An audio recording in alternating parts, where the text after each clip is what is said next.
Hi, I'm Dr. Lisa Olson from the Smart Weight Loss Coaching Podcast.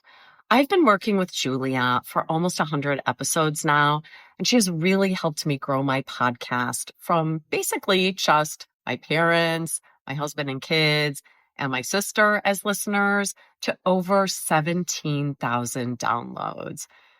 I mean, the amount that she expanded my audience went way beyond my expectations. She really blew my mind. I have quadrupled the number of downloads over the past 12 months. Julia has been so much more than just my podcast teacher. She has been like a partner to me, really taking an interest in my program and helping me more than I ever could have asked for. I highly recommend Julia. How amazing is that?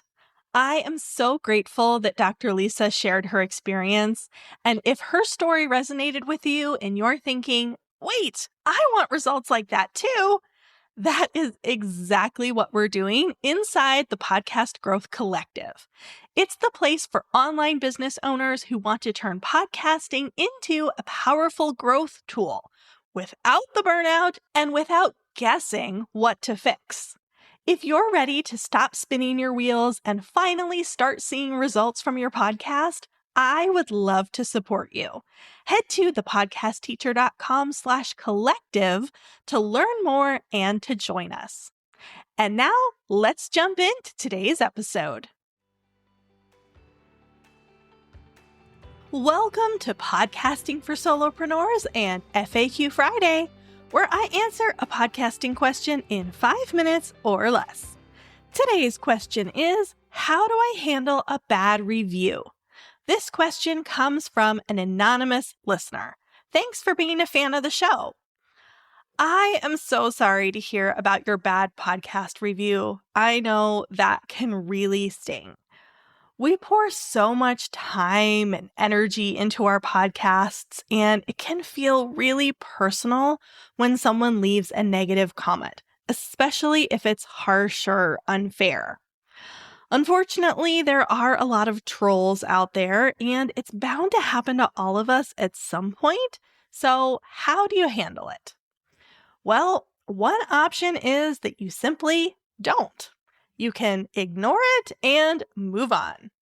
Most podcast reviews are left on Apple, and Apple does not let you respond directly or delete it.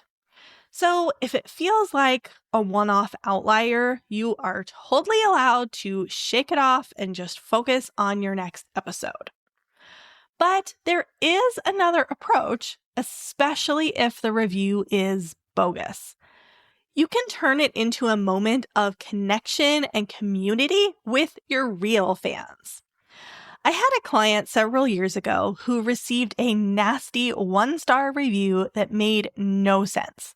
It was clearly just someone trolling. She mentioned it on her next episode. She shared honestly that it was really upsetting to receive a review from someone who was clearly not an actual listener.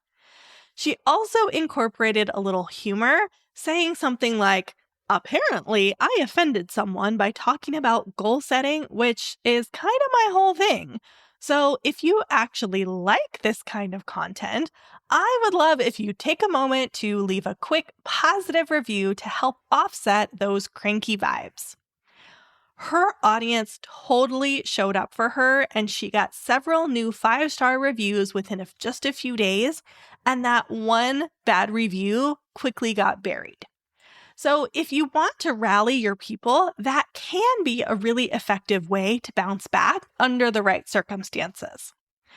In other cases, if the review has some valid points, like if it mentions audio issues or episode length, try not to take it personally. I know that's easier said than done, but just try and use it as helpful feedback.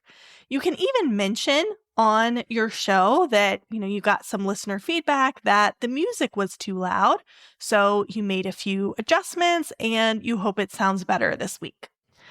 That shows that you're open to growth and your listeners will respect you for that. The bottom line here is to not let one bad review shake your confidence. Even the best podcasts out there have negative reviews. It's just a part of putting your voice out into the world. If you have a podcasting question, click the Send Me Your Question link in the episode description and I'll answer it in an upcoming episode. Until next time, happy podcasting!